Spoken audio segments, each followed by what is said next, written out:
The original cover is filled with all of Jacobus' trademarks: Converse sneakers, warped perspectives, checkered floors. The shrunken head and the slime colors make a great contrast, though the head's a little too big for how it's actually described. The reprint is, wait a minute, the exact same slime color combo as the last book? I guess we've run out. The taglines are heads up and 2 heads are better than 1. The classic reprint is very similar in concept to the original, except this time the head is appropriately pocket-sized. This one also released along with Help, We Have Strange Powers, our first bonus features in a while. This one talks about magic words, jungle creatures, quicksand, and a recipe to make shrunken heads out of apples. There's also a Stein Q&A, but it's filled with vague answers like, what happened to the characters after the book ended? And he's like, man, I sure do wonder. Today's boy Mark starts off the story raving about Jungle King, his favorite computer game. It's a carbon copy of Pitfall, filled with quicksand and swinging mines, but this is the 90s, so maybe it's at least a little bit better. Conveniently for this story, shrunken heads are a pickup, which give you a 1-up if you get 10 of them. Mark is honestly a bit too obsessed with the game, even having his own jungle cry, where he yells, Kalia! Whenever he picks up a single head. His friends beg him to play anything else, like sports ball games or Battle Solitaire, but Mark's so obsessed that his friends just leave. His annoying sister Jessica wants to play, but before she can annoy Mark with her daring to touch his game, the doorbell rings, and when he opens the door, he sees a head, and you wouldn't believe what kind of head it is. Yes, shrunken, tennis ball sized, nasty and leathery. It's being held by some random woman who looks like Carmen Sandiego with sunglasses on. She says she was sent by Mark's Aunt Benna to give him the shrunken head as a gift. This woman is Carolyn, and Mom lets her in to talk about the work she apparently does with Aunt Benna. Jessica flies in and snatches the shrunken head for herself, but then she screams, "It bit me!" Yeah, you know already, it's just a simple joke cliffhanger. Mom scolds her for pulling some bullshit with a guest here, then asks how Ben is doing. Fine. She works too hard investigating the jungles of Balladora, a completely fake island nation which Aunt Benna has been studying for 10 years now. Time passes and Mark falls asleep thinking about how some guy's real-life head got shrunk into this thing. Then, someone starts to whisper his name. He shoots up like the Undertaker, only to see that it's just Jessica saying she had a bad dream and fell out of bed. She asks Mark to go with her to get some water, and the two bicker about the shrunken head, like, why did Benna only send Mark one and not Jessica? Who knows? Back in his room, though, Mark sees a strange yellow light coming out of the head. Mark flips the hell out as the head's mouth starts to smile and it begins floating towards him. He puts his arms up to shield himself, and when he lowers them, the head's still glowing, but now sits back on the dresser. Regardless if it actually floated or not, Mark runs out of his room and starts screaming. He hugs his mom, who tells him it was just a nightmare as a parent often would, and Carolyn, who is also waking up, looks alarmed. Mark tries to take everyone with him to show the glowing head, but it's gone! Mark searches everywhere as Mom flips on the light and thinks he's a maniac. Then Jessica starts to laugh. Well, of course she stole the thing. She says that when she took it, it wasn't glowing or smiling, so Mark just made all that up. Mom calms them both down and they all head back to bed. Before that, though, Carolyn confirms with Mark that he really did see it glow. And the next morning, Aunt Benna wants Mark to come visit. Wow, what amazing news! Apparently that's the reason Carolyn came here, and they were just ironing out the details for a whole day. Jessica isn't allowed to come, which sure makes Mark happy, but he has no idea this would be the most dangerous thing he's ever done. The rest of the chapter zooms through Mark's packing process and the flight to the island. We learn that Aunt Benna is a jack of all trades in the jungle. She's discovered 2 plant species and even some archaeological things that'll shock the world when she reveals them. At dawn, they land at a platform to swap planes. Some guy named Ernesto has to take them on a tiny plane that can fit on the little island. When they approach the crescent-shaped landmass, Ernesto says, I don't know how to land this thing. Mark starts to freak out, but Carolyn smiles. There's no way he fell for such a stupid joke, right? Right. After landing, Mark and Carolyn head over to a group of gray buildings, the headquarters, and the only thing built on this island besides the airstrip. Mark's excited to see his aunt for the first time in years, but inside, he only finds some old scientist named Richard and his daughter Corrine. She is conveniently just the same age as Mark and also hates being stuck here. Mark circles back around to asking about Aunt Benna. Yeah, well, the thing is, she's been missing for weeks. Except Mark can help, because he has jungle magic. Huh? Mark goes, a little white boy like me? I have what? Jungle magic? So we decide to give Mark a break despite just getting here, and he has a can of totally unsponsored Coke while we explain jungle magic. Benna went lost while studying tree snails, and now, apparently last time she visited Mark, like when he was 4, she gave him a little bit of jungle magic. hence why he could see the shrunken head glow. Really, it doesn't make much sense, but the head itself is from the Aloyan, a fake indigenous group that once lived here. And of course, Benna solved the ancient magic sealed within them, and so she just gave some to Mark for the hell of it. The day passes uneventfully, and Mark eventually lays in bed thinking back onto what the hell Benna was talking about when he was 4. He decides to get up and walk around the headquarters at night, alone. Then he remembers he was told to never leave without a flashlight, but when he turns around, eyes. As the glowing eyes come closer, he realizes they aren't from animals, but a bunch of shrunken heads heaped together. He sprints back to the headquarters and shuts the door, traumatized knowing all the floating heads used to be people hundreds of years back. He bumps into a table which conveniently has a flashlight on it, and he scans around noticing a bunch of Benna's notebooks on a shelf, so he gives them a skim through. He flips all the way to a recent section called Summer, and what he saw made his eyes bug out. Her handwriting clearly says that Richard and his sister Carolyn went to destroy the jungle and everything in it to get what they want. She was lucky to have found the jungle magic and give it to Mark, because if it ever fell into the hands of these evil people, the island and her would be doomed. Apparently with the magic, Richard, or Dr. Hollings as they keep calling him so formally, would shrink both Benna and Mark's heads to get it. Whatever he wants, I have no clue. Am I supposed to believe that Richard and Carolyn never read this, or that they just assumed Mark would never see it, or maybe that Mark is just powerless to stop them even if he did? Well, anyway, someone's blocking Mark from leaving. It's Corrine, and despite being Richard's daughter, he immediately spills the beans on reading Benna's notes. It seems they all do know what was in them, but Corrine is under the impression, as you'd expect, that her father is not evil, and he just disagrees with Benna sometimes. But she at least says that she likes Benna a lot and really does want to save her. Huh, okay. She promises to help him escape and tells him to use the jungle magic to guide him. Unfortunately, when they sneak past the rows of cabins, footsteps! Except it's not Richard, it's actually just an entirely new species of rabbit that Benna discovered. What the hell can this lady not find? They finally make it to Mark's cabin, so he grabs his stuff and Corrine tells him to get running. She sends him down the only path to the woods, the jungle, and says she'll keep the whole thing a secret. So on to the jungle we go! The jungle is bug bite paradise and filled with the sounds of some big creature going ah-oo-ta. That never comes up again. I don't know why I had to write that. Despite the bugs, the sounds, the unknown, Mark is way too tired to keep moving and passes out under a tree, dreaming of shrunken heads singing, "Hurry, Mark, hurry!" He wakes up with an itching sensation, which is actually hundreds of giant red ants crawling all over him. There's too many to remove himself, so out of nowhere, he decides to scream his epic gamer phrase, "Ka-li-ya!" and all the ants just start to leave him alone. Huh, that's weird. He then notices the head's glowing, and it glows even brighter when he says his special word. That word must have been the jungle magic, taught to him by Benna years ago, and its purpose forgotten until now. Now completely confident in the power of the jungle magic, you get it. Mark runs off and falls right into some quicksand. This chapter is just the classic trope of deadly quicksand. He tries to get out but fails, and when he uses his magic word, that doesn't help either. He realizes that maybe the magic won't work without the head, which he dropped when he tripped into the sand. He finds the head just a foot away, but he can't reach it. He starts slapping his hands against the sand, which causes enough motion to bounce the head a little bit closer until he gets a grab on it. After yelling the magic words, vines begin to creep across the sandpit, and when they reach Mark, grab on and pull him through the quicksand. Now at a loss, Mark simply asks the head to lead the way. And get this, it does. The eyes glow when he faces the correct direction to move, and eventually he reaches a clearing which has a deadly tiger. Mark notices the tiger's defending 2 cubs, so it rushes him as fast as possible. He squeaks out his magic word and the ground begins to shake. The ground itself begins to rip apart and a hole appears right under Mark. The magic saved him yet again, though not without a multiple foot-high drop onto hard dirt. He looks up to see the tiger peering in through the hole, thankfully deciding to take its cubs away and leave. Mark tries to climb back up, but the dirt just falls away. Suddenly, the opening grows darker. Who's there? It seems Corrine is here, who followed Mark here because she was worried, despite it being the next day, but alright. Corrine finds a vine and manages to pull Mark up. She explains again how worried she was and that she also snuck out to go find Benna. It's almost night again, and I honestly can't recall if Mark had anything to even drink the entire day he's been sweating in this jungle.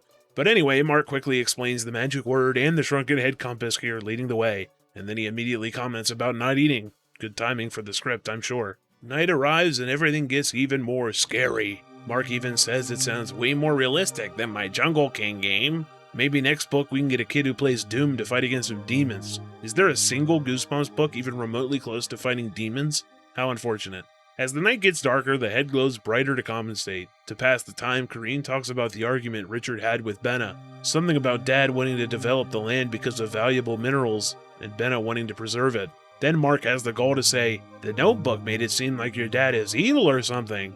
As if this isn't the second book in a row to be talking about exploiting nature for personal gain. Ahead, they see a small shack with a light coming from inside. Who's in there? Inside, it really is Aunt Benna. She's so excited to see Mark, but she wonders why he's even here. He mentions the jungle magic, but before she can say anything about that, she sees Kareen and asks who she is. Mark explains that she's Richard's daughter, and she says that she's only here out of concern. Benna still flips out though, saying that Richard wants to kill her, so that's why she's escaped to the jungle. She explains quietly that when Mark was 4, she literally hypnotized him to instill the jungle magic inside of him, an absurd power which apparently does not just help you escape the jungle, but gives you the power to carry out all of your wishes. Suddenly, they all turn around to hear footsteps. Kareen runs outside and yells out, "Over here, Daddy, hurry!" Mark sees Richard appear with a flashlight, also potentially carrying a Draco to slime out Benna. Seems this whole time that Kareen was just using Mark to lead them to her. How unbelievable! He asks Kareen for a reasoning, which boils down to a very shitty, "If your dad needed your help, what would you do?" Okay. He apologizes to his aunt, but she hits him with the, "No, it's my fault.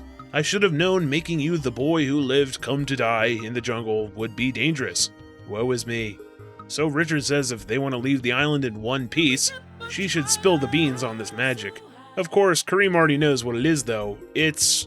Mark immediately slaps his hand over Kareen's mouth and tells Benna to run. She gives a nasty spear right to Richard, plowing him right into the shack. The two run, almost leaving the clearing before Carolyn appears to block them off. Benna's like, "I thought you were my friend, Carolyn," and she gives the cheesy villain speech of, "Well, friends are supposed to share. Share all your jungle magic secrets, wah." They escort Benna and Mark back into the shack, and if they don't fess up, what's gonna happen?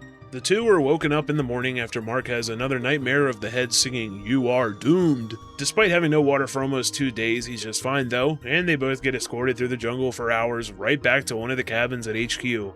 Again, I keep writing this damn script with great timing because Kareen hands them some water bottles to drink, so that concern's over. The one lucky break they have is Richard never confiscated the shrunken head, which, conveniently, along with the word, are the two things required to work that jungle magic. Benna says she'll give a signal when to use it, and then Richard appears to escort them outside along with a big-ass silver pistol. He brings them outside to see the pile of other shrunken heads, along with a boiling cauldron, and if they won't give away the secret, they'll have to get their heads shrunk. How the fuck is that gonna work? Without even bothering to think about the logistics of that, Benna gives the signal, and Mark grabs the head. He opens his mouth, but then Richard slaps it away and it lands on the pile. Mark quickly runs past Richard to start digging for the correct head, as Benna somehow single-handedly wrestles Richard, while the other two just watch, so that he has time. He can't find the thing at all until he remembers earlier that Jessica, his sister, remember, left a scratch on one of the ears like a jerk. Well, thank you, Jessica. Richard then decides to dive onto Mark, but he holds onto the head tightly and yells his word, "Kalia!" Richard tries to bring Mark towards the boiling cauldron, but suddenly his hands pulled away. No, more accurately, they shrink away. In fact, all three of them start to shrink towards the ground. The now mouse-sized group of comical villains runs away into the jungle screaming, and we're safe. After a flight home and plenty of hugs, Benna re-hypnotizes Mark to take away the jungle powers, which, I guess there goes the sequel. He's at least allowed to keep the head as a souvenir, and the next morning he decides to show off this, admittedly a bit disgusting artifact to all the kids at school. But on the way to school, he feels the head move in his hand. Huh?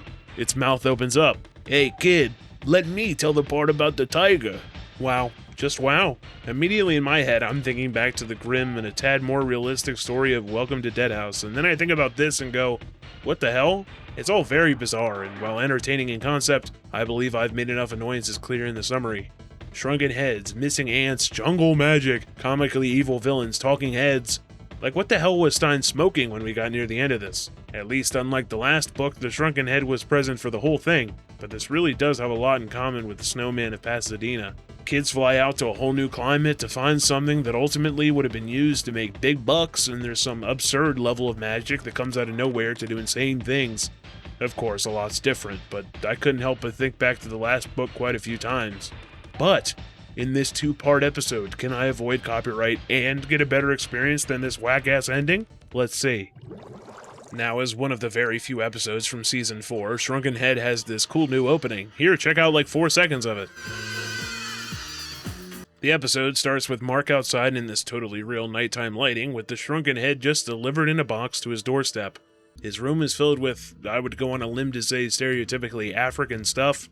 Tribal heads, cat furs, giraffes, straw. Shrunken Heads are from South America, but he does have a poster of a parrot, so I forgive him. And if I was wrong about any of that, please correct me in the comments. The Shrunken Head, meanwhile, flies out of the box on its own and scares the hell out of Mark.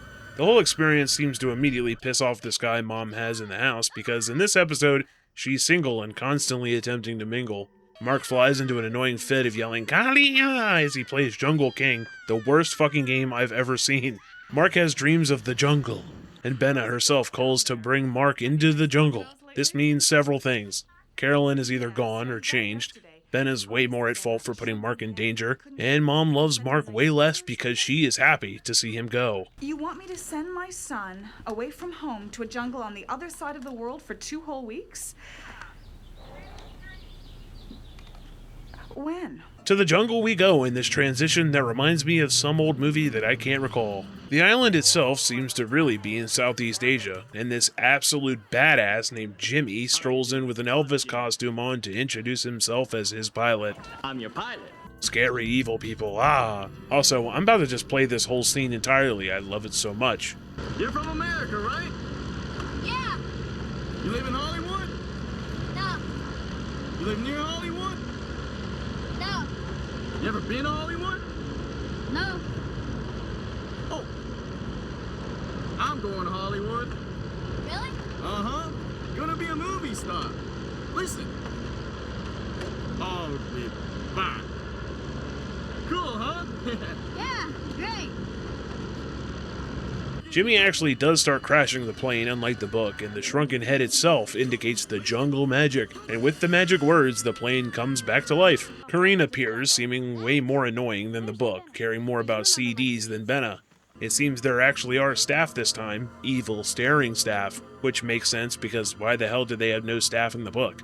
Carolyn appears in the lab, British as hell, and she's actually Richard's wife instead of his sister now. Or did they really change it? But just when you thought the plot changed, Benna has disappeared, just after she made Mark come all the way here? Whoa, hypnosis, dream, and spiders, and you know what? That would probably scare the hell out of a kid. The Shrunken Head wakes up too and floats around in the bluest environment. God's sake, look at this shit. Is it really just too dangerous to film a scene at night? The head leads him to a cabinet full of videotapes. This serves as a substitute for the notes that expose the evil scientists. He only really learns about the magic word, but overhears Richard, all dressed up in his knightly finest, talking about Mark being a hostage. Mark tries to ask this guy for help, but 7 minutes. 7 minutes is all I can spare to play with you. what the fuck?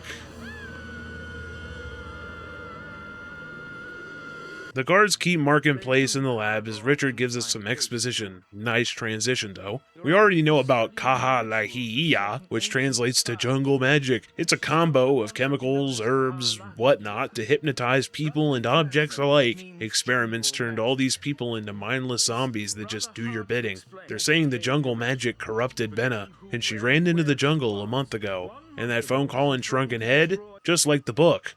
And the phone call was made with some really choppy 90s era voice simulation.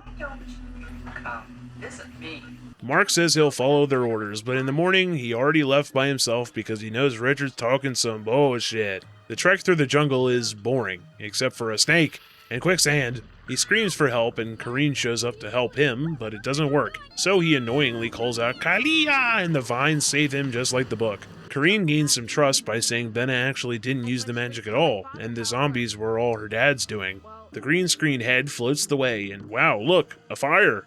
The kids fall right into a pit trap and...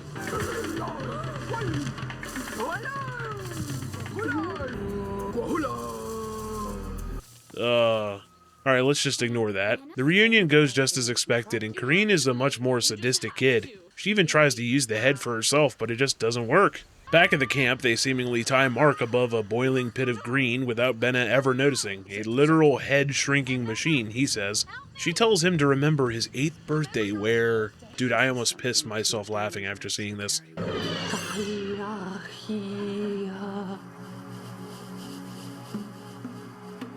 Magic is in you, Mark. The magic is in you. So the magic is not actually a combination of the word and the head, but the magic is in him. He starts floating, releasing all these poor people to start attacking the family like the hit film Weapons, pushing them all into this boiling green pit. Mark immediately starts to be like, alright, what crazy shit can I do with this magic? And Benna is like, yeah, I gotta hypnotize this kid now. Skip to another day where Mark has de-jungled his room, and for some reason, he now has the responsibility of feeding the miniaturized villains and hits them with this line. She's gonna bring it when she comes to visit. On my 16th birthday.